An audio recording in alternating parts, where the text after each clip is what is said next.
Right now, there's a fire burning in your kitchen. Maybe it's a gas flame under a pan. Maybe it's a coil glowing orange inside an oven. You probably don't think about it. You turn it on, you cook something, you eat. But what you just did is so deeply strange, so cosmically bizarre, that no other animal on this planet does it. Not one. Out of roughly 8.7 million species alive today, exactly one learned to apply controlled heat to its food before eating it. And that decision, made somewhere in the dark about 1 million years ago, didn't just change what we ate, it changed what we are. The story doesn't start with a recipe, it starts with the accident. About 1.8 million years ago, a hominin called Homo erectus was moving through a landscape that had just been swept by a wildfire. The vegetation was gone, the ground was still warm, and scattered across that ground were animals that hadn't made it out in time. Cooked, not intentionally, just dead and exposed to heat long enough that something had happened to them. Erectus picked one up and ate it. Something about it was different, easier to chew, softer. The flavor had changed in ways that no raw food had ever produced. That moment wasn't civilization. It wasn't even close, but it was the first time a human ancestor ate cooked food, and the body remembered. Here's what cooking actually does. Raw meat is dense. The muscle fibers are tightly wound, bound together with collagen that takes enormous energy to break down. Your jaw has to work hard. Your gut has to work harder. Digestion burns calories, significant ones. A large portion of the energy you extract from raw food goes straight back into the process of extracting it. Cooking changes all of that. Heat unwinds the proteins, breaks down the fibers, pre-digests the food before it ever reaches your stomach. The same piece of meat that costs your body enormous effort raw becomes dramatically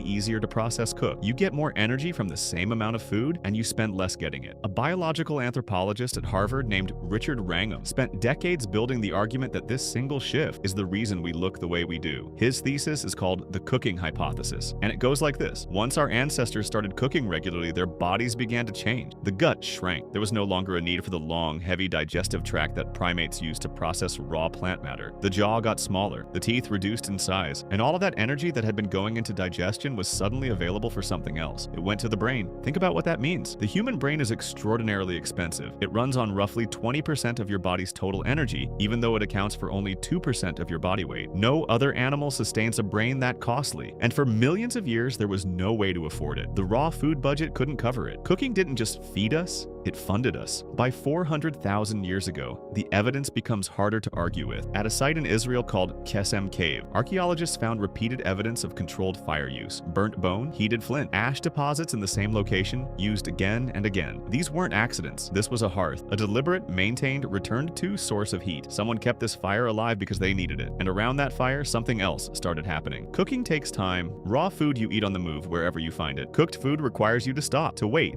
to gather. For the first time, a group of hominins had a reason to sit together in one place every single evening and do nothing but exist near each other while the food became ready. Anthropologists call this the social hearth, and the argument is that this enforced proximity, this nightly ritual of waiting together, is where human social behavior started to crystallize. Language developed faster, bonds deepened. The group became something more than individuals traveling in the same direction. Wrangham goes further. He argues that cooking didn't just change our biology, it changed the structure of human relationships, because someone had to tend the fire, someone had to guard the food, and that created dependency between individuals in a way that raw foraging never had. You needed other people not just for safety, but for dinner. And then there's what cooking did to time. A chimpanzee spends roughly 6 hours a day chewing. 6 hours. Just mechanically processing raw food to extract enough energy to survive. Cooking collapsed that. Early humans with consistent fire access could extract a full day's nutrition in a fraction of the time. And all those recovered hours that had been locked inside the jaw, suddenly became available for tool making, for planning, for whatever it is the brain does when it isn't occupied with the raw work of survival. That's not a small thing. That might be everything. Every technology you've ever used traces back through an unbroken chain to a brain that got big enough to conceive of it. And that brain got big enough because the gut got efficient enough. And the gut got efficient enough because someone, somewhere in a landscape still warm from a wildfire, picked up a piece of cooked meat and noticed it was better. We talk about civilization as if it emerged from intelligence, as if at some point humans simply became smart enough to build things. But the intelligence came first only in the sense that it had to be funded, and the funding came from fire. Every meal you've ever eaten was cooked, almost certainly. You probably couldn't tell me the last time you ate something genuinely raw and nutritionally significant without processing of any kind. It's so embedded in what we are that the behavior feels invisible, natural,